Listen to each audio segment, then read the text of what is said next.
Hi, everyone, and welcome to Etsy's third quarter 2024 earnings conference call. I'm Deb Wasser, VP of Investor Relations.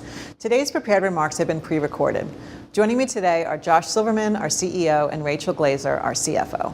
Once we have finished with the presentation, we'll take questions from our publishing sell-side analysts on video. Please keep in mind that our remarks today include forward-looking statements related to our financial guidance, our business, and our operating results, as noted in the slide deck posted to our website for your reference. Our actual results may differ materially. Forward-looking statements involve risks and uncertainties, some of which are described in today's earnings release and our most recent Form 10-Q, and which will be updated in future periodic reports that we file with the SEC. Any forward-looking statements that we make on this call are based on our beliefs and assumptions today, and we disclaim any obligation to update them. Also during the call, we'll present both GAAP and non-GAAP financial measures, which are reconciled to GAAP financial measures in today's earnings press release or in our slide deck posted on our IR website, along with the replay of this call. With that, I'll turn it over to Josh. Thanks, Deb, and good afternoon, everyone. We're pleased to have delivered solid consolidated revenue and profit despite a challenging GMS quarter for the Etsy marketplace, with overall performance roughly in line with our guidance. Consolidated GMS was $2.9 billion, down about 4.1% year over year. Revenue grew 4.1% to $662 million, benefiting from continued take rate expansion. And we posted a very healthy adjusted EBITDA margin of approximately 28%. While Etsy Marketplace GMS was down about 6% year over year, it's encouraging to see our active buyer levels remain solid at approximately 91 million. We maintained strong revenue flow-through and profitability despite continued macro headwinds and multiple mindshare events this quarter. I'm excited to tell you more about how we're investing with focus and discipline in the things that we believe truly differentiate Etsy in order to get us growing as quickly and strongly as possible. Earlier this year, we outlined our commitment to driving consideration among our customers, centered around highlighting Etsy's quality, value, and reliability. We said we'd elevate gifting, prioritize quality in search, foster loyalty, and improve shipping. Fast forward to today, we've delivered on those goals. We've created a more intuitive gifting experience, enhanced our search algorithms to showcase higher quality and more diverse listings, launched the Etsy Insider Beta Loyalty Program to encourage repeat purchases, and reduced estimated global shipping times and charges on millions of items. Achievements like these are part of a bigger story. At a time when it feels like everyone else in retail is focused on slashing prices and offering steep discounts, we're approaching things differently.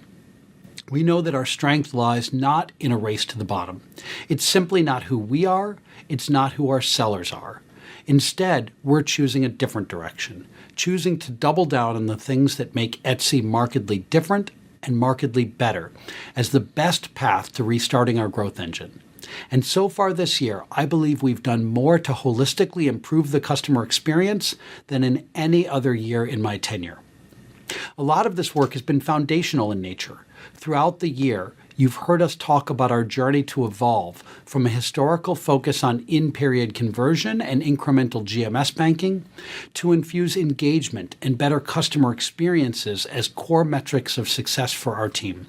We've shifted the ways we hire, manage, and goal our people, how we manage our portfolio of product development investments, how we operate and measure success across teams, and how we deploy technology on the Etsy platform.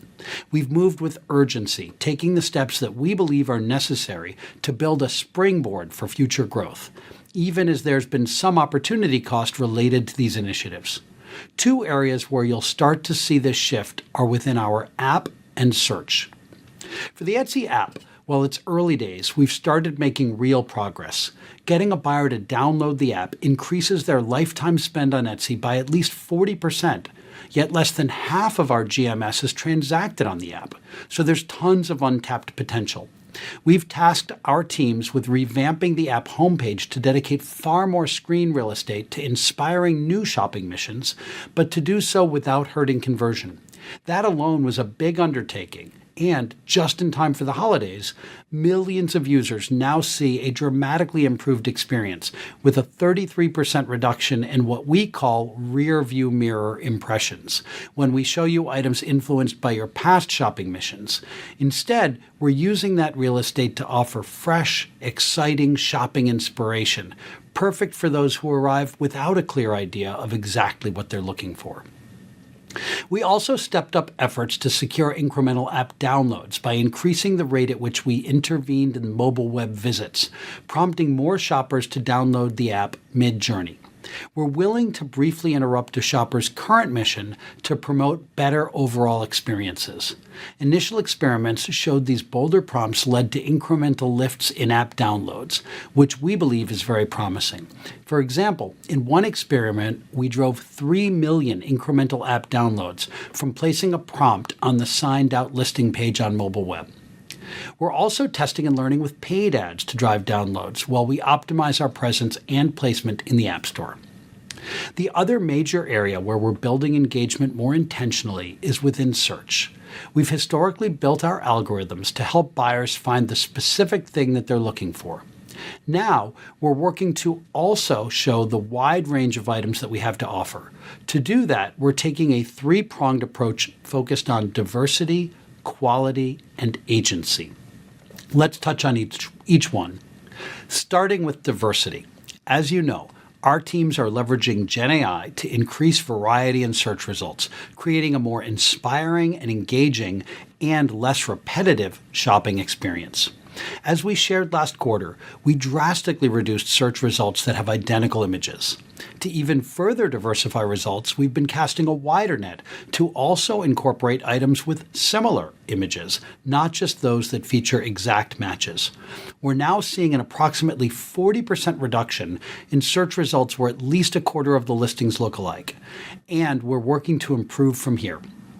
We believe the impact of this work will be to better expose our buyers to the incredible breadth of offerings on Etsy, in turn leading to increased consideration and visit frequency over time.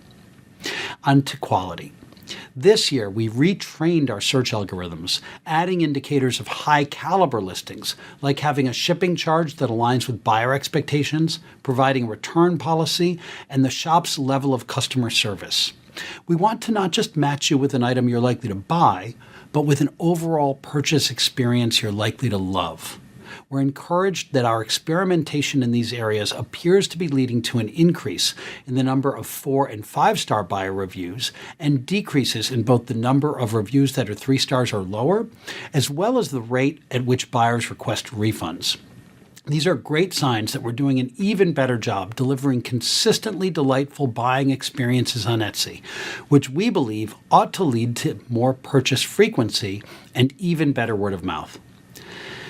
A key ingredient to bring these quality efforts to life is giving sellers more agency over what affects their search ranking. So in late August, we launched the Etsy Search Visibility page within the seller dashboard.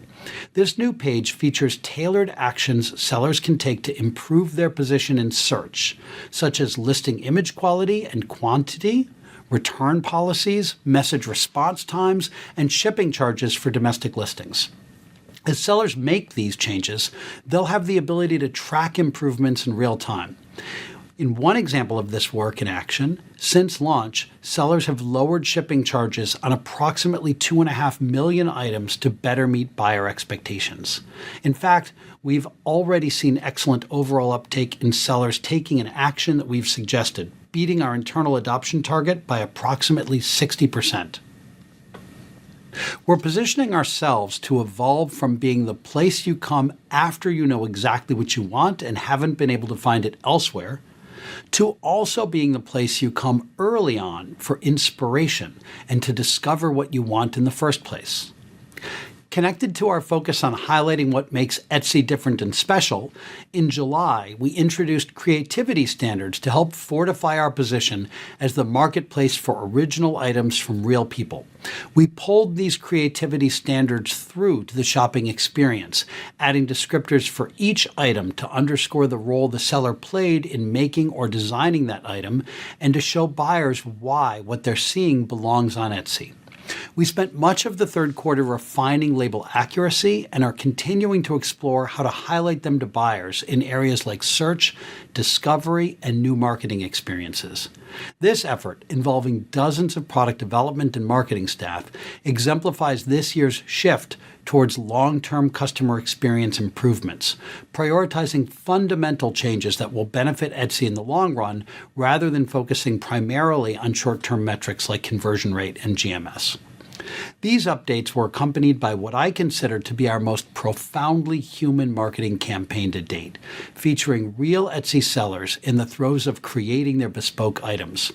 The campaign resonated with buyers. Our research shows that supporting small was among the top recalled messages, along with themes of originally made and handcrafted goods. These findings align with our belief that there's no one better positioned to tell the world what creativity means than Etsy and our sellers. Now let's talk loyalty. In mid-September, we began officially inviting a highly targeted group of occasional buyers to join Etsy Insider through email, push, and on-site prompts, with the app driving the majority of signups across platforms so far. We're just beginning to glean insights on how to best approach buyers and pique their interest. We plan to evolve our beta offering along the way as we formulate a rewards program that is uniquely Etsy and encourages buyers to think of us first and shop with us more often. Our gifting strategy is the gift that keeps on giving, with a number of product improvements this quarter. We've introduced new ways to browse and discover unique gifts while tripling the number of gift ideas available to buyers. We've also increased buyer adoption of existing gifting features. For instance, approximately 1.1 million gift lists have been created, and 1.3 million incremental visits came from people who received a gift teaser and then went directly to the site. We've also just started rolling out physical Etsy gift cards at more than 20,000 stores in the U.S., including major pharmacies and retailers. And starting today, U.S. consumers can also purchase and ship physical cards directly from Etsy.com, another way to help people give the perfect gift as we head into the holidays. Gift cards represent less than 1% of our GMS, compared to industry estimates of a few percent of GMS for peer specialty retailers, so we see significant opportunity here. And naturally, gifting takes center stage in our holiday marketing this season, with an amazing lineup of creative content on-site and off. Turning to our house of brands, Depop has been a stellar top-line performer, with GMS growth accelerating on a sequential basis. In July, the marketplace removed U.S. selling fees and introduced a small buyer marketplace fee following their UK model. This change has made Depop more appealing to sellers, increasing listings and giving buyers a wider selection. Since launch, U.S. listing growth has accelerated by 26 percentage points.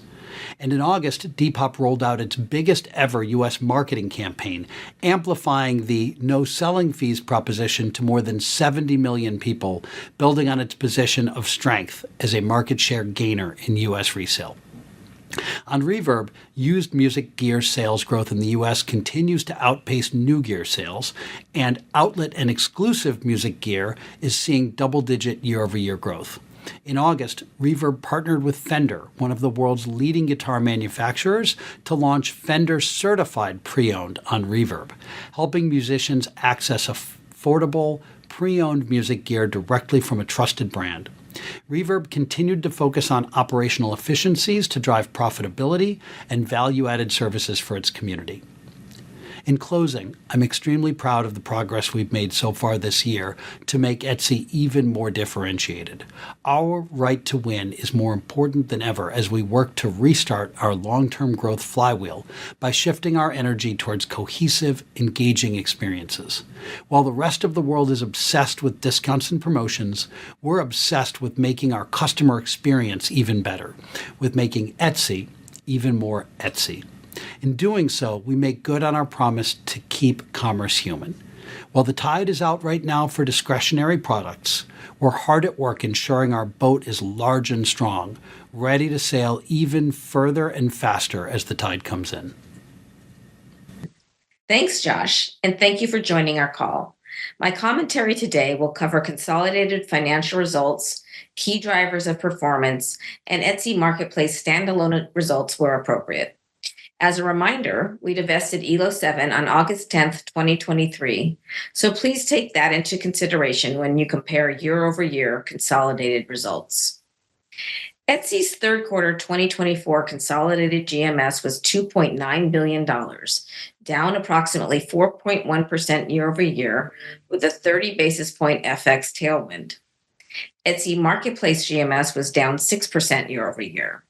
Strong Depop performance contributed a nice benefit to consolidated GMS as they delivered excellent top-line growth in the US and also performed well in Australia. Third quarter consolidated revenue increased by 4.1% year-over-year to $662 million, and adjusted EBITDA was $184 million, representing a very healthy 27.7% margin, down 90 basis points year-over-year and ahead of our guidance. We gained leverage year-over-year on employee costs and costs of revenue, which was offset by a higher level of consolidated marketing spend this quarter. Note that Elo7's divestiture resulted in a small headwind to GMS and revenue growth in the quarter, but was modestly accretive to our consolidated adjusted EBITDA margin. Digging into the consolidated revenue growth, marketplace revenue increased 3.3% year-over-year, primarily driven by payments fee revenue. We continue to drive Etsy payments expansion, with penetration of our payments platform now at about 99% of Etsy Marketplace GMS, compared to 93% in the corresponding prior year period. Our new seller setup fee and offsite ads fees also contributed to marketplace revenue expansion. In addition, an increase in GMS and resulting transaction fee revenue for the Depop marketplace was a tailwind to our consolidated performance. The growth in consolidated services revenue was even faster at 6%. For the core Etsy marketplace, ads revenue performance accelerated on a year-over-year and sequential basis, the result of significant strides made in optimizing how we bid on behalf of our sellers, which resulted in better balancing seller ad value across seller segments, all while maintaining consistent seller ROAS. We also incorporated more features and multimodal embeddings into our ranking models, capturing listing image representations, which led to an improvement in ads conversion rates. All in all, as you can see in the chart on the right, our consolidated Q3 24 take rate improved to 22.7%, above our guidance of approximately 22%, and 180 basis points above the 20.9% reported in the same period last year. This strong year-over-year performance is a great demonstration of how we have been able to drive value for our sellers and improve buyer experiences, while also delivering more revenue and a higher take rate for Etsy in a truly win-win manner. We are proud that Etsy has been able to invest with discipline in bold initiatives Josh described, while also managing our spend during a challenging macroeconomic time for our core Etsy marketplace. For example, we continue to drive leverage within consolidated product development spend, which decreased approximately 6% year-over-year to $107 million during the third quarter, primarily due to decreased employee compensation expense connected with our 2023 workforce reductions. You can see from the chart on the right that revenue per headcount for the Etsy marketplace continues to grow on a year-over-year basis and remains well above many of our peers, even those of significantly larger size and scale. Third quarter consolidated marketing spend increased 22% year-over-year to $197 million. In addition to increases in Etsy marketplace performance marketing spend, Depop had a large step up in its spend versus last year in support of its US fee change announcement. As we highlighted on our last call, we also expanded mid-funnel and newer performance channels, particularly within paid social, which increased meaningfully, as you can see from the chart in the lower right portion of this slide. We have been increasing our paid social spend throughout the year as we test and learn, but it is not yet fully matured and optimized. This investment is well aligned with our overall push into discovery and inspiration, solving for our buyers' more generalized needs such as the recent addition of a new baby in your family, rather than helping you find a specific personalized onesie. Paid social is having a positive impact on our buyer reactivation, which is beneficial since a reactivated buyer spends 40% more with us in the next 12 months than a new buyer. Consolidated brand spend increased 21% year over year, also connected to Depop's higher level of spend. As previewed on our last call, Q3 brand spend also includes the creative costs we incurred for our Etsy seller-focused campaign. Moving to Etsy Marketplace GMS performance and related metrics, we had a year-over-year decline in our top categories, and GMS was down in our U.S. domestic-only trade route, as well as non-U.S. trade routes. We did see some modest growth in our international non-domestic trade route, as well as U.S. imports. Digging into this performance, there are three primary factors at play. First, overall macro conditions, which influence consumers' budgets, continue to weigh on the wallet share we are able to win. As you can see from this chart, the percentage of U.S. personal consumption going to discretionary spend continues to decline versus the COVID peaks.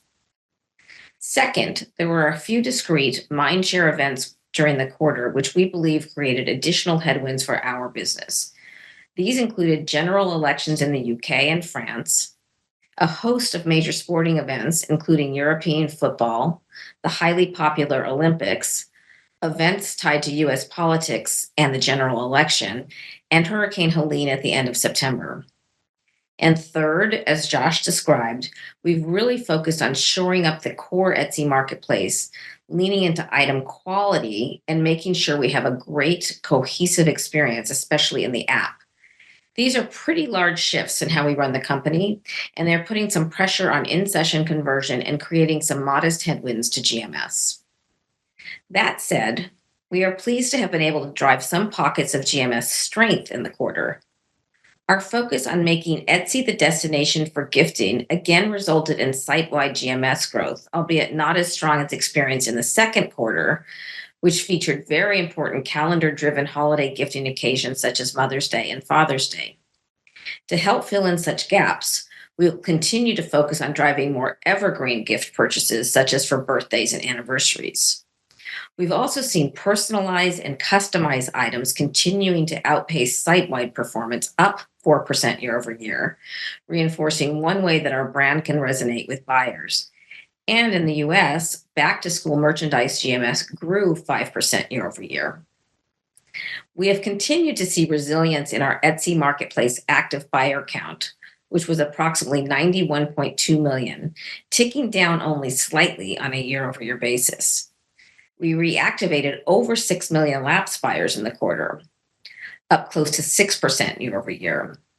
And we added over 5 million new buyers in the quarter, down around 13% year over year. Habitual buyers decreased by about 5% year over year. However, our retention rate of habitual buyers was slightly better on a year over year basis. And habitual buyers remain a very healthy 43% of our GMS. Lastly, GMS per active buyer was down 3.4% in the quarter to $123. In keeping with trends we have been seeing for quite a while, the year-over-year decline in GMS per active buyer is predominantly due to buyers visiting us a bit less frequently and spending less per purchase day. I want to take a moment to talk about the Etsy seller community. Our heart goes out to those in regions hard hit by recent hurricanes. As is our normal course, we have adjusted their billing schedules, offered disaster grants to sellers in need, extended star seller status as relevant, and proactively provided guidance around managing or taking a break from their businesses. Our hope is that these steps provide impacted sellers with the flexibility they need to focus on their health and safety. As you may have noticed in our press release, the active seller count for the Etsy marketplace was 6.2 million, down 8.5% versus the prior year and down sequentially. We have long asserted that when we lose a seller, we rarely lose a sale, given the large amount of substitution available. In fact, we believe that the decline in our active seller count is actually a helpful byproduct of our focus on quality and stepped up enforcement actions, including our new seller setup fee and other actions we are taking to ensure that the right sellers, those with the skill and will to succeed on Etsy, can win. To that point, we're very pleased to see a year-over-year increase in the percentage of sellers who made a sale during the third quarter, a metric which has been moving in the right direction this year. And we also see strong pockets of seller growth, such as in Ukraine and other emerging markets. As of September 30th, we had $1.2 billion in cash equivalents, and short and long-term investments.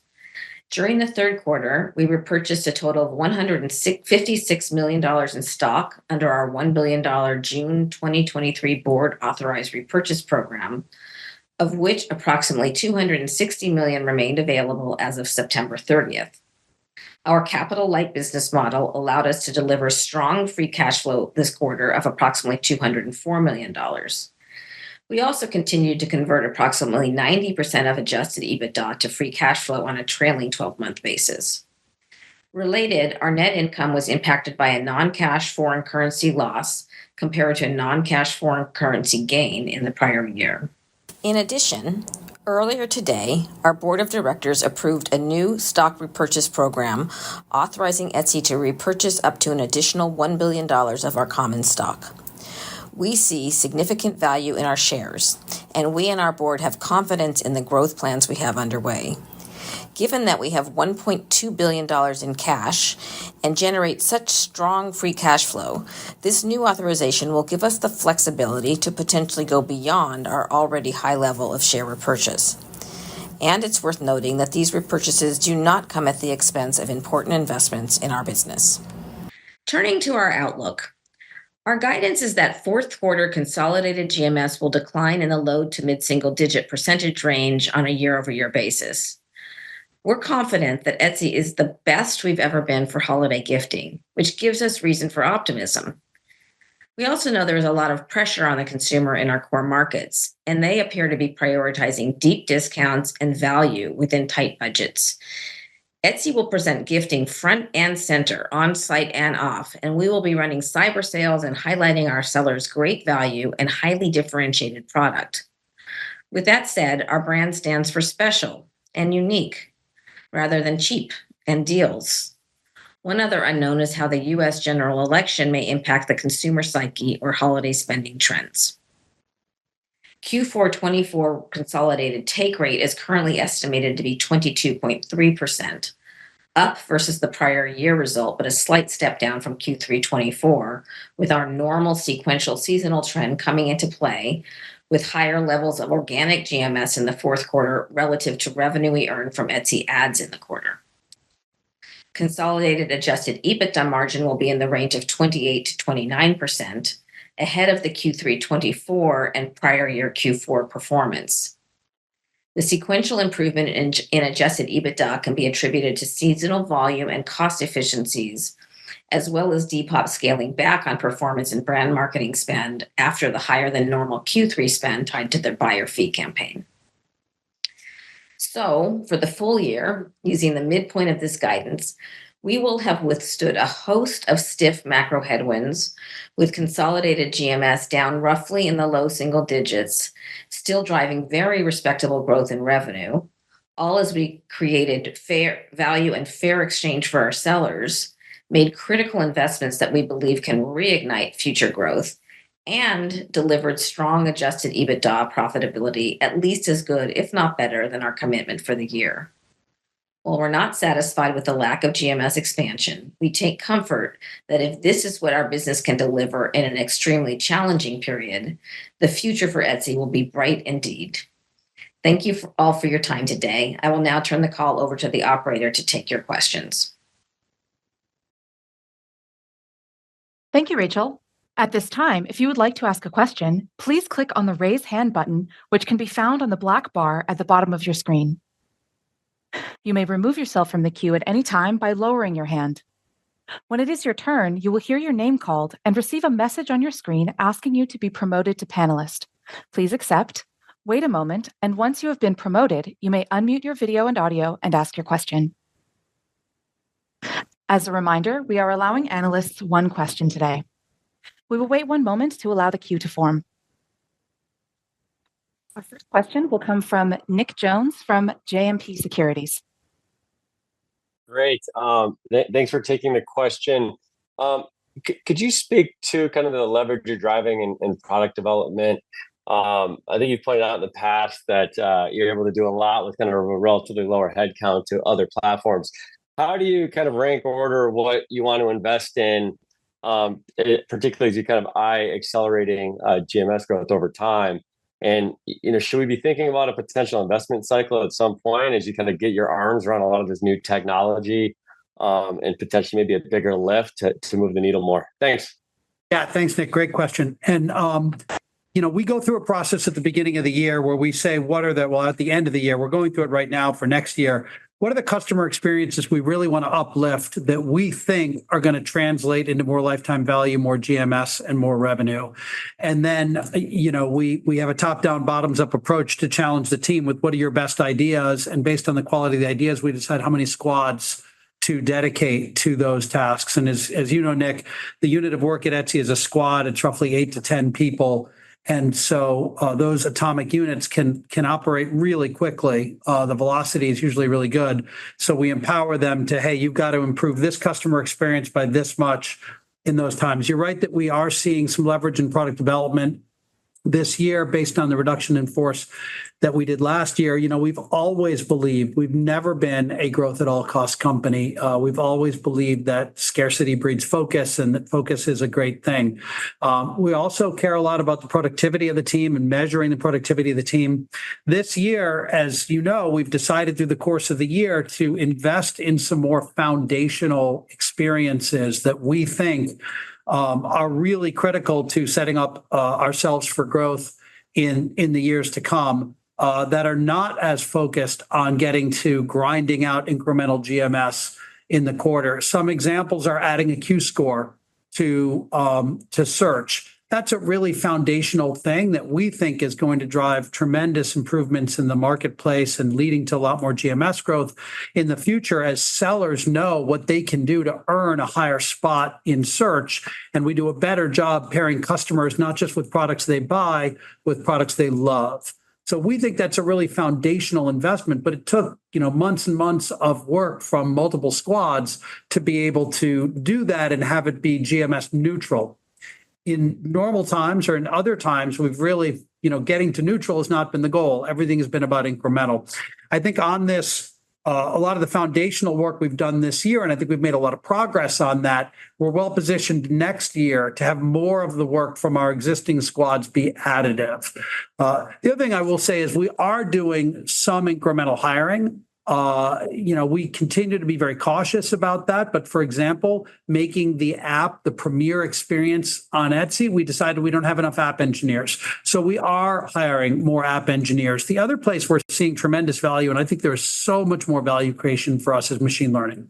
And so we have opened up more recs to hire some more people in machine learning. So we're always working to strike the right balance. We've always been disciplined about our investments. But we'll continue to lean in where we think it's going to drive real growth. Just add, being disciplined about investments means trying to make sure we're optimized in terms of a cost of a full-time employee. So we've talked about before that we have development centers that are outside of the US where the cost per FTE is not the same rate that we're paying in the US. And we try to load balance, not only open up the aperture where we can get the talent in places like Mexico City and in Dublin, in addition to the United States, but also the talent markets have different compensation levels there. So we get to lower the effective cost per FTE. At the same time, we're always looking at what's the right market price for the level of talent that we need. And we do that assessment every single year, and we make adjustments as needed, up or down, to be able to make sure that we're paying competitively. Great. Thanks, Nick. Operator. Our next question will come from Anna Andreeva from Piper. Please go ahead. Great. Thanks so much, and great to see you guys. Good to hear about the progress in search and profitability. A couple from us. Just curious, any color that you can share what you're seeing in the business quarter to date, and what's implied at the low end versus the high end of the GMS guide for the fourth quarter. If I'm not mistaken, last year October started off tougher, but then the business improved in November and December. But then you have the gift mode that's incremental, which should be helpful. And then just as a follow-up, could you elaborate on the physical Etsy gift card launch this quarter? Just sounds pretty interesting. Curious how you plan to be marketing that and if any of that upside implied in the guide. Thank you. You can take the gift card if you. Well, we're not going to give quarter to date. How's October gone so far? But I will say that the holiday season this year is later than normal and shorter than normal. So we think November and December, and particularly mid to late November and December, are going to loom particularly large in the quarter. It's always the case that they do, but probably even more so in this quarter. Obviously, we have an election going on in the United States. That's an incredibly distracting mindshare event where lots of people aren't necessarily thinking about shopping in the early part of November. So we'll see how that goes. Of course, we consider that in the guide, but it's hard to know exactly how that will affect things. We certainly do consider, though, that we have an election coming up and that we have a shorter Christmas. In terms of the gift card, it is baked into the guide. I think it's over time going to be really exciting for Etsy. We are marketing it through a third party that has deep relationships with the retailers, but building awareness and mind share for retailers, I do think takes time. So, we think that, as we said, gift cards for us are maybe 1% of GMS, maybe even a little bit less. And for many of our peers, it's 2 or 3 percentage points. So we think there could be real upside. I doubt it happens all at once. I bet that's something that builds over a little bit of time. And I just want to quickly remind you about the accounting for that, because we don't get to recognize a revenue from a gift card until the gift card is redeemed.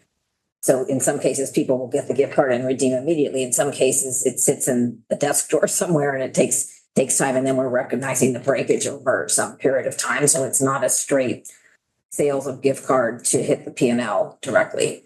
The other thing I'll say about gift cards is that, what we do find is people who redeem a gift card tend to buy more than the value of the gift card. We think that's a great opportunity to bring new people to Etsy. We think it's a great opportunity to also gain more frequency. We also have started testing refund to credit. And, on the rare occasion, someone's not happy and they get a refund. Sometimes they're happy to get a refund to credit. And that actually drives a lot of incremental purchase behavior, too. So I think there's gift cards, and generally stored value is a really interesting place for Etsy to be investing in the years to come. I just want to add one more point to the shorter shopping season. We do have our gift teaser in our gift mode, so I think that really helps a lot, where you can actually buy something and still get it to people on time for Christmas, because they'll get the gift teaser even if they're not getting the gift. So we're excited about that. All right. Next question. Thanks, Anna. Our next question comes from Scott David from Wedbush. Please go ahead. Hi, everyone. Hope you're doing well.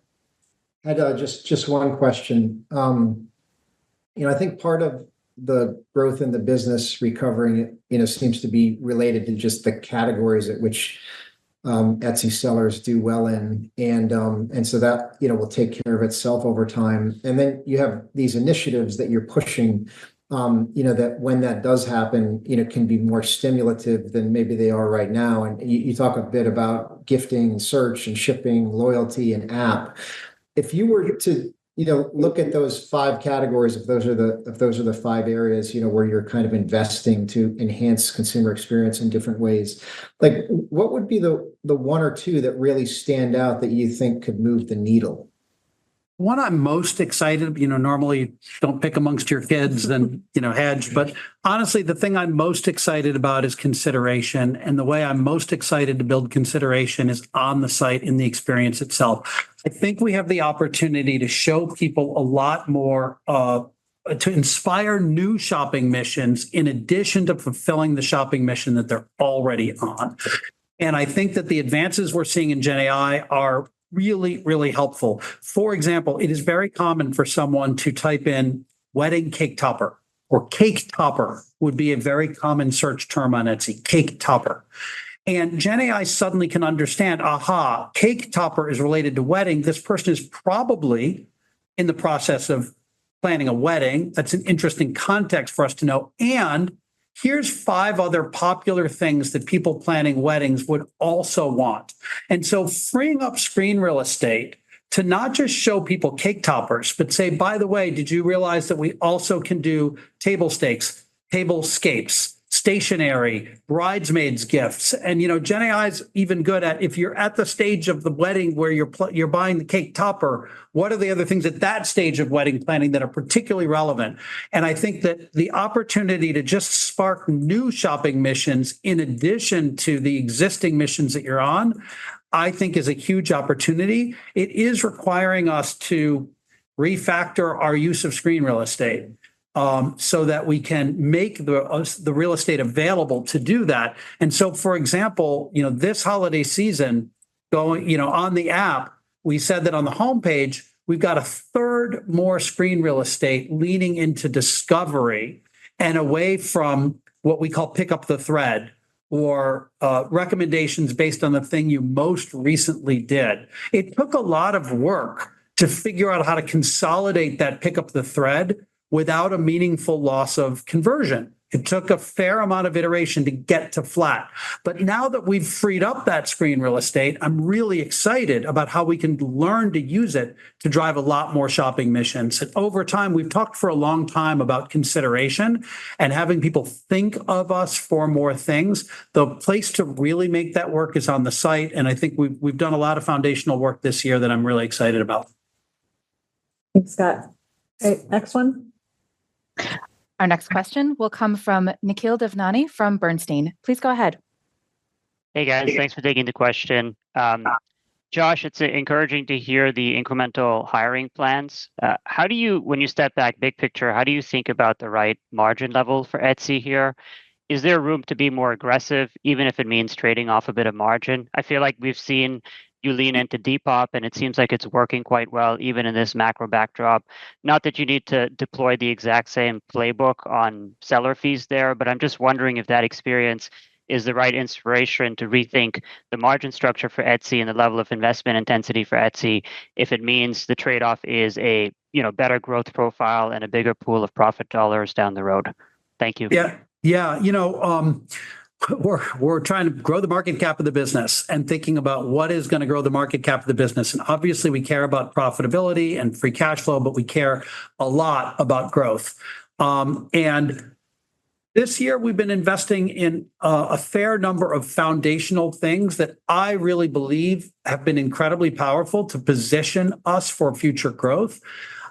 I would like to see those things start to translate into the growth we expect to see. And as we see proof of that, leaning more, then it may well be that leaning more into hiring could make sense.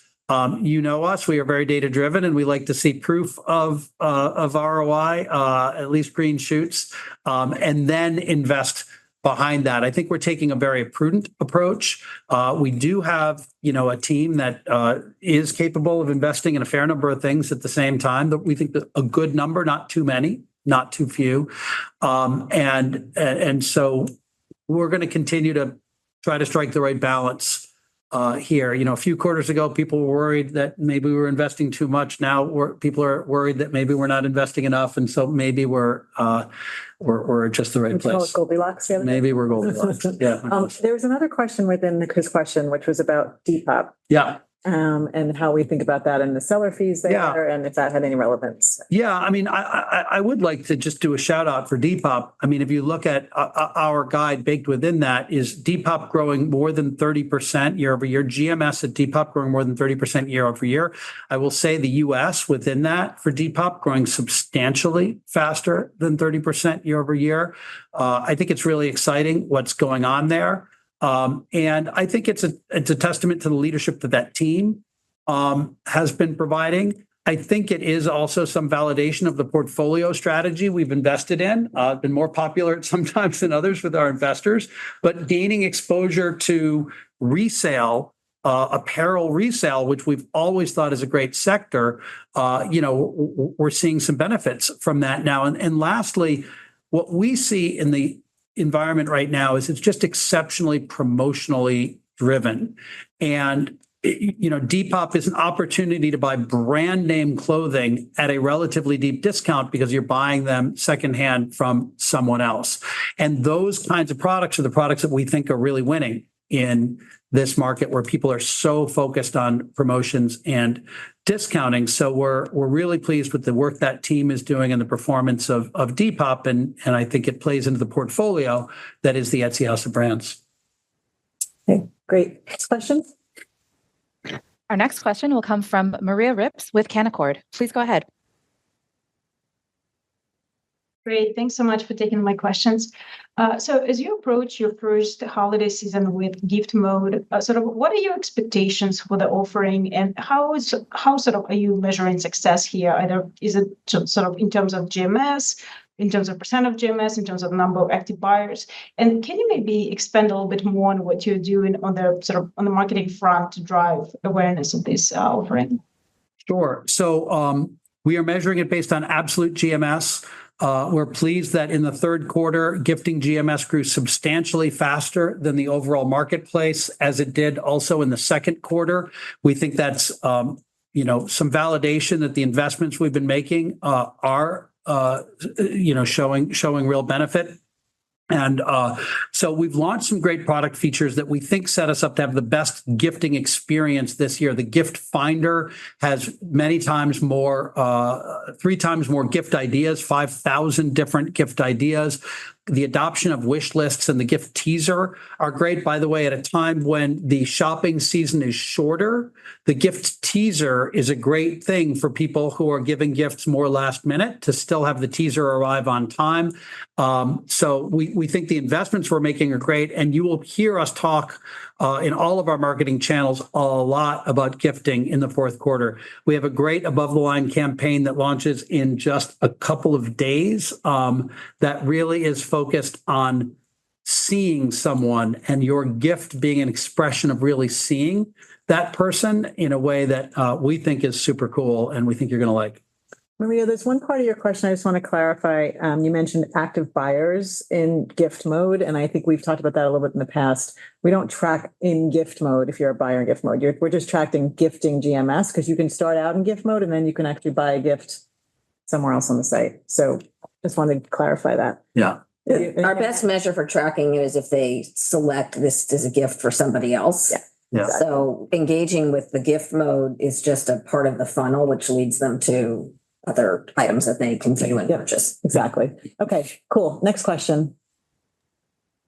Our next question will come from Naved Khan with B. Riley Securities. Please go ahead. Hey, it's Ryan on for Naved. Thanks for taking the question.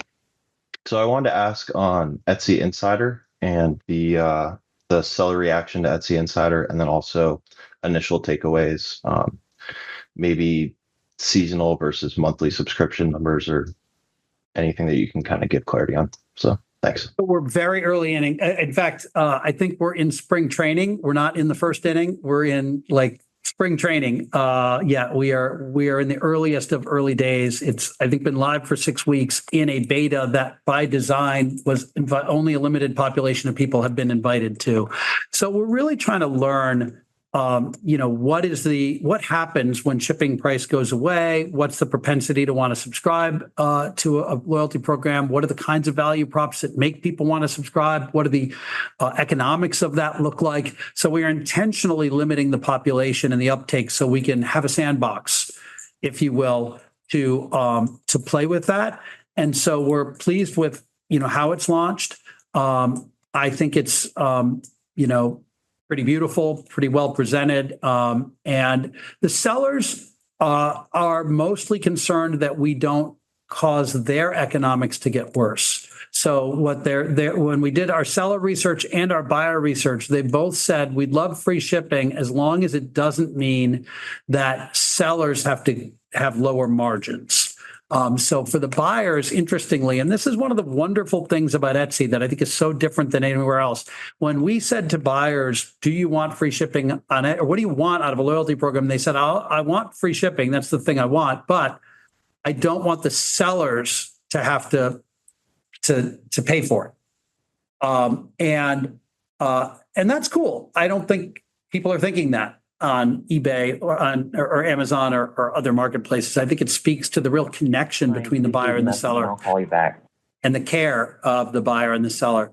So the seller reaction, I think, has been generally positive. And I think it's early days. This is something when we look at loyalty programs that have succeeded, it typically takes a while to work through and figure it out, and they evolve quite a bit from start to the point that they really get scaled. That's what I would expect for us as well. Thank you. Next question. Our next question will come from Robert Coolbrith with Evercore. Please go ahead. Hi, good afternoon. Thanks for taking our questions. Josh, I think you just confirmed it earlier, but wanted to check if the Q score has remained conversion and GMS neutral as you've scaled that up. And then in a similar vein, any additional color on the scale of the GMS headwind from the changes in mobile app and web? Would you expect that to be a consistent headwind into Q4, or do you perhaps refocus a bit on conversion versus downloads and longer term consideration in Q4? Thank you. Yeah, so we were able to get the Q score when we launched it in search to be roughly neutral to conversion rate. We have been putting more friction in the mobile web experience to drive people to app. I said in the pre-recorded portion that, for example, like an interstitial on the signed out listing page is driving, we think, an incremental 3 million annualized downloads. There's obviously some cost to conversion rate, but it's not that high. We think it's very appropriate and ROI positive to do that. So I think the headwinds from the changes that we've made are actually quite modest. The bigger cost, candidly, is opportunity cost. Had we decided to keep running the business the way we have in prior years and just grind out GMS wins, we probably could have had several percentage points less decline in GMS this year. But towards what end? I don't think that would have set the business up in the strongest possible way to differentiate itself and grow. I think the things we're doing to really lean into what makes Etsy different, what makes it special, to highlight the quality, the uniqueness of Etsy, to show more diversity, to create screen real estate, to spark more new missions instead of just leading into the mission you arrived already knowing. I think the investments we're making in that are a great investment to set us up better for growth in future quarters. So I think it is that opportunity cost that is the bigger piece of the cost we've felt this year. Great. All right. Next question. Our next question will come from Laura Champine from Loop. Please go ahead.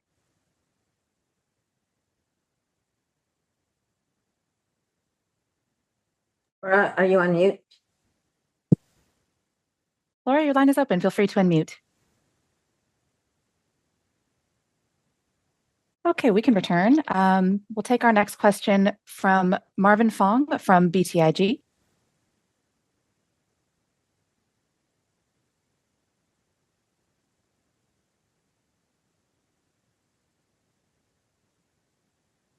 Maybe it's us.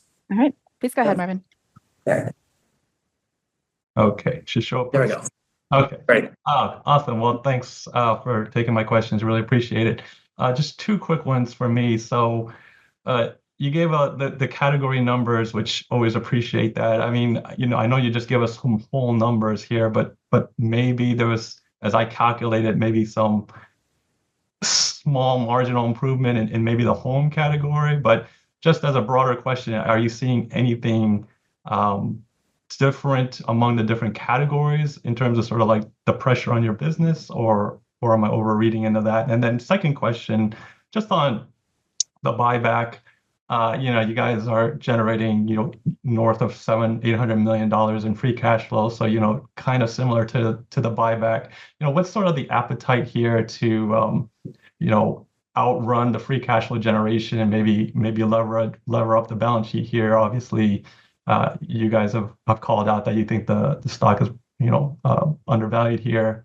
Just any thoughts on how you think about capital structure and deploying the buyback would be great. I'm Thanks. going to take that last one first, and then just, so, we did say in the call that the board approved the additional $1 billion, and that does give us the flexibility to lean more into buying back even above the current levels, which we've been doing about 90% of our free cash flow return to shareholders. We can do that. We have the luxury of being able to do that and continue to invest the way we want to in our organic investments. So we feel pleased about that. The balance sheet is levered up. We have 3 outstanding converts, and the first one coming due in the fall of 2026. So we want to be thinking about that. We don't have to lever up right now to be able to be leaning more into share repurchase. We're doing pretty ample repurchasing, and we have the flexibility to go even beyond what we've been doing currently. It's a pretty great thing about this business that our capital requirements are so low. For many companies, EBITDA still does not translate into free cash flow. For us, it largely does. And so, this is a business that generates a lot of free cash flow, has $1.2 billion on the balance sheet, which we think is more than we need. So it gives us the flexibility. And on the categories, candidly, not a lot interesting, if I'm being very direct. Not a lot interesting. The one insight, and I think I might have even talked about this in the last call, that we continue to see is where there are pockets of real value. So, for example, in jewelry, we are growing in what we call demi-fine jewelry. So think like an engagement ring that you're giving to your partner that might cost between $100 and $500. On Etsy, you can find, real gold, handmade by a goldsmith just for you at a price that's really compelling relative to what you may pay at the mall. And so we're winning in that. Jewelry under $20 is under more pressure. You've got to pay shipping on Etsy for something under $20, where you might be able to go to the mall and buy a $15 something, without needing to pay that. So, we are seeing pockets that, within every category, and value right now in this market is very important. Cool. I think we'll get one more in, operator. Our next question comes from Shweta Khajuria from Wolfe Research. Got you in, Shweta. Hey, Shweta. Hey, everyone. This is Brian Krasko on for Shweta. Sorry about that. Anything like Shweta. Congrats on the quarter. Really nice to see the upside in the take rate, both in Q3 and the guide for Q4. Just was curious if there's any incremental drivers beyond advertising that you called out in the letter, payments as well.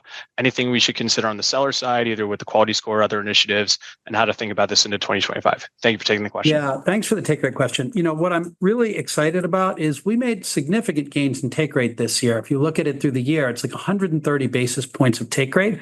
We did that without impacting our sellers' margins. I think there's often a view that somehow, if Etsy's take rate goes up, it must come at the expense of sellers. That's not true.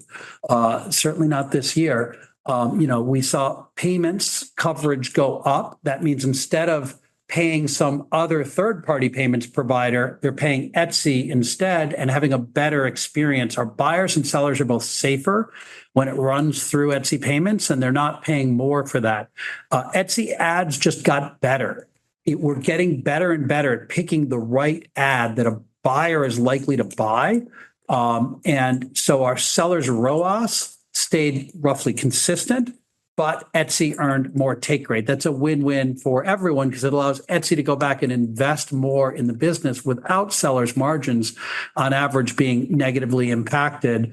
The seller onboarding fee is a small component of that as well. What we're seeing is that it's doing a good job stopping bad actors, and it's not stopping sellers that were likely to succeed. So the amount of sales from new sellers has not declined in any meaningful way as a result of that. So it feels like that's been a very healthy amount of friction to add to the marketplace. And then OSA is the other component of it. So we feel like the take rate gains we've made this year are healthy. We think they're sustainable. And we feel good about that. And we think there continues to be opportunity for a fair exchange of value and for Etsy to continue to get better at offering services that add value to our sellers, help them grow their business without coming at expense to their margin. And I'll just add real quickly that the payments gains we made in 2024 we'll annualize that in 2025. So that, because we didn't do them all on the first day of the year. And then OSA, just as a definition, is offsite ads. So when we spend more on our performance marketing, we are able to collect more OSA revenue. Great. We are at time. Operator, I think we're going to call it for the evening. Thank you. Thank you, everybody.